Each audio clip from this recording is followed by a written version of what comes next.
Halo smart learners, Assalamualaikum warahmatullahi wabarakatuh. Good morning and welcome back to my class. So di video kali ini kita akan mempelajari bagaimana kalimat deklaratif, kalimat negatif, dan kalimat interrogatif di dalam simple present. Kali ini kita sedang berada di dalam pembahasan yang ini.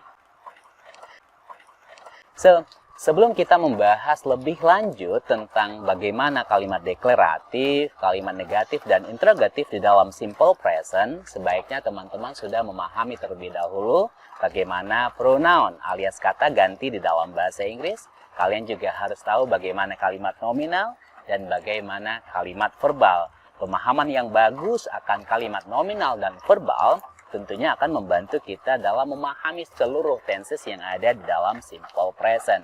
Itu makanya kenapa nominal dan verbal selalu saya ucapkan di setiap proses pembelajaran kita. Ini adalah pola dari kalimat deklaratif dan ini adalah pola dari kalimat negatif. Jika kita perhatikan kedua kalimat ini, maka di dua kalimat ini kita temukan subjek, kita temukan verb, kita temukan objek. Lalu apa yang membedakan dari kedua kalimat ini? Adanya not yang diselipkan setelah subjek. Ini adalah petanda bahwa kalimat ini adalah kalimat negatif. Namun kata not di sini tidak bisa berdiri sendiri, dia harus diikuti oleh do atau does, tergantung subjeknya. Ini adalah pola dari kalimat interrogatif. Jadi jika kita perhatikan dari dua pola ini, kalimat deklaratif dan kalimat interrogatif, maka di dua pola tersebut kita menemukan subjek, verb, dan objek. Cuma saja di kalimat interrogatif didahului oleh do atau does, dan di akhir kalimat ditambahkan question mark. Ini sebagai arti bahwa kalimat ini adalah kalimat tanya dan dia menghadirkan makna apakah.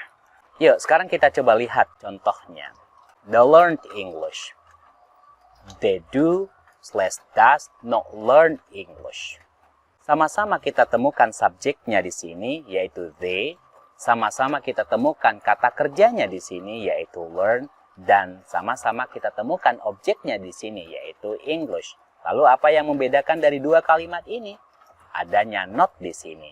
Dan not itu tidak bisa berdiri sendiri, dia harus diikuti oleh do atau does, tergantung subjeknya.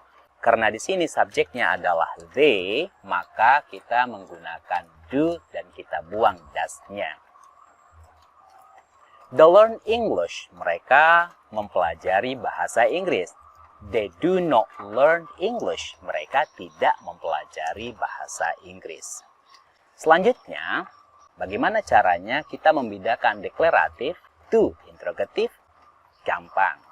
D-nya kita turunkan, learn-nya kita turunkan, English-nya kita turunkan. Lalu kita tambahkan do atau does sebelum kalimat tersebut.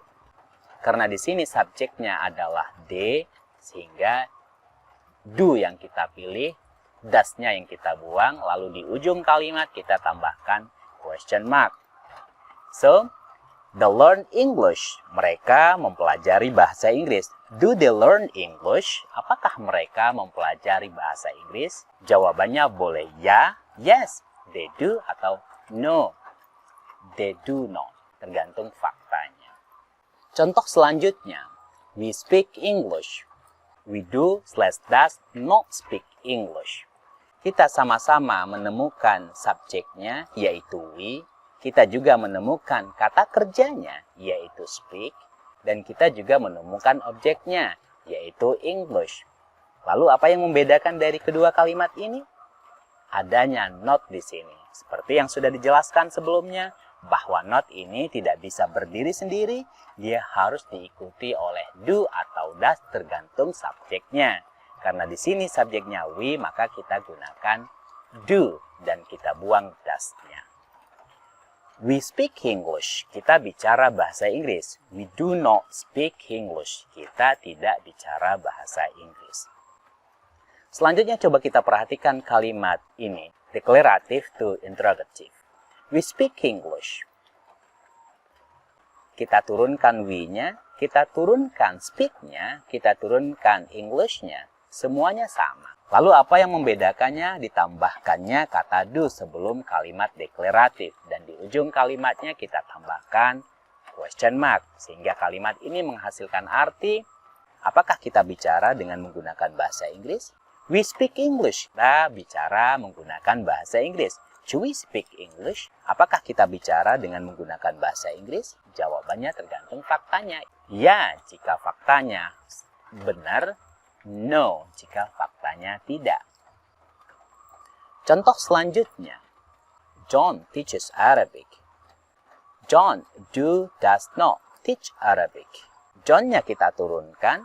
Ini adalah subjek. Kata kerjanya juga kita turunkan. Ini adalah predikat kalau di dalam bahasa Indonesia. Dan di dalam bahasa Inggris kita sebut verb. Selanjutnya objeknya kita turunkan. So, kelihatan bedanya? Seperti yang sudah dijelaskan, bahwa not tidak bisa berdiri sendiri. Dia harus diikuti do atau does, tergantung subjeknya. Karena ini adalah John, orang ketiga, maka kita pilih does, do-nya kita buang. John teaches Arabic. John mengajar bahasa Arab. John does not teach Arabic. John tidak mengajarkan bahasa Arab. Sebagai catatan, penambahan huruf E dan S di sini hanya berlaku untuk kalimat positif. Tidak berlaku untuk kalimat negatif. Nanti di slide selanjutnya akan kita bahas. Contoh selanjutnya, John teaches Arabic. John kita turunkan, teaches kita turunkan, Arabic kita turunkan. Lalu apa yang membedakan dari dua kalimat ini? Sebelum kalimat John teaches Arabic, kita tambahkan do dan does. Karena ini John, maka yang kita pilih adalah does. Do-nya kita buang, dan di ujung kalimat kita tambahkan tanda tanya. John teaches Arabic. John mengajarkan bahasa Arab. Does John teach Arabic? Apakah John mengajarkan bahasa Arab? Ya, jika faktanya sesuai. No, jika faktanya tidak sesuai. Contoh terakhir. She sings a song. She does not sing a song. Kita dapatkan subjek she di sini. Lalu kita turunkan. Kita dapati verb sing di sini. Ini juga kita turunkan. Kita dapati objek a song di sini. Ini juga kita turunkan. Kelihatan tentu bedanya. Sama-sama mempunyai subjek, sama-sama mempunyai verb, dan sama-sama mempunyai objek. Bedanya apa? Adanya not di sini. So, kita harus pilih apa nih? She do or she does? Of course, she does. Do-nya kita buang. She sing a song. Dia menyanyikan sebuah lagu. She does not sing a song. Dia tidak menyanyikan sebuah lagu. Kata sing di sini kita tambahkan s, sementara sing pada kalimat negatif tidak kita tambahkan s. Penambahan s hanya ada pada kalimat positif. Nanti kita akan jelaskan pada slide selanjutnya. So, sekarang coba kita perhatikan kalimat deklaratif to interrogative. She sings a song. Subjeknya ya she. Sings adalah verb-nya atau predikatnya.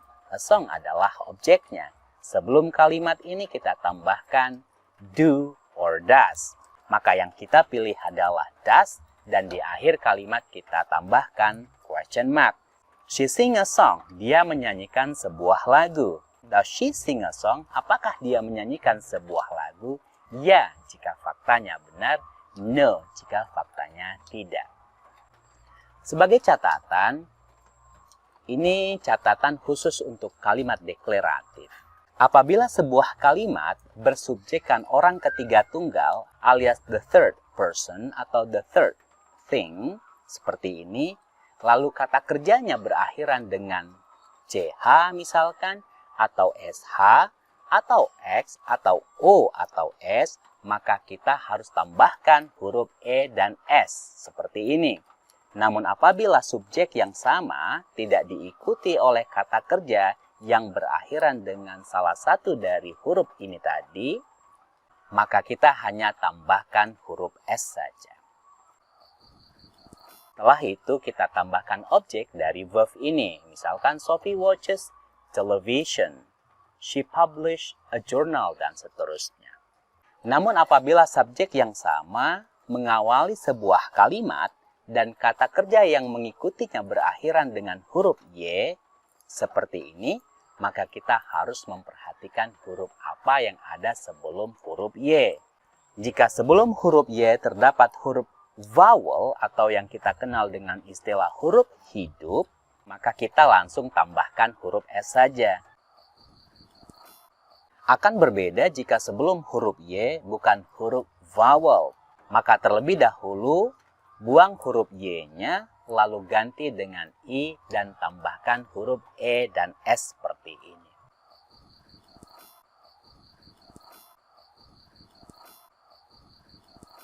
Wow, semoga video ini mudah dipahami dan bermanfaat tentunya buat kalian semua. So, akhir kata saya ucapkan, macoblaj.